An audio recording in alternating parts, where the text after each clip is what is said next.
It's Monday the 10th, I'm FX Plur and this is CurrencyTransfer.com's market update. The headlines today are that May is facing Brexit defeat, the French riots could affect the economy, and the dollar is down as jobs data disappoints. So markets like certainty. Investors can plan, the currency is stable and the economy thrives. But conversely, where there's uncertainty, like, I don't know, maybe with Brexit, the currency suffers, investment declines and the economic activity falls. So we lead into tomorrow's vote expecting to see a defeat for the government. And speculation over Theresa May's future continues.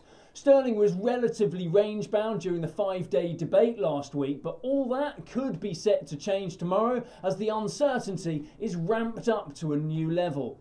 Social unrest in France over the past few weeks has been put down to a number of different factors, but mostly stemming from the fact that President Macron's popularity has really waned. He was elected on a platform of unity, criticising the divisive methods of his right-wing opponent Marine Le Pen, but the tables have turned. His popularity has vanished and there are now calls for him to resign. The higher tax for fuel, which was evidently reason enough to riot, has now been scrapped, but the plan for those tax revenues was to increase welfare payments, and now that will need to be deferred, perhaps reason for another riot.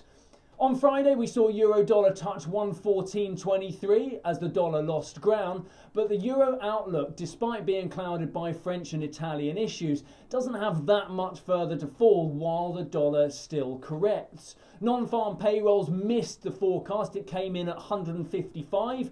And the strong October number was also revised down. I clearly lost the sweepstake. I went in at 198, thinking we would just come in a little bit softer than the 200 forecast. But wage inflation remained at 3.1%, in line with market expectation, and it raises the questions over the Fed interest rate policy. What's going on next year? And more importantly, what's going on in the December meeting? It's nowhere near as certain as it was 6 weeks ago, but it is still expected to go ahead.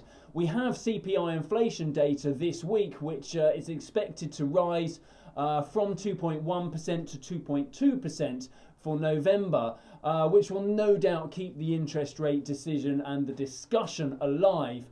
But we'll keep you posted throughout the week. If you've got any questions, pop them in the comments below, please.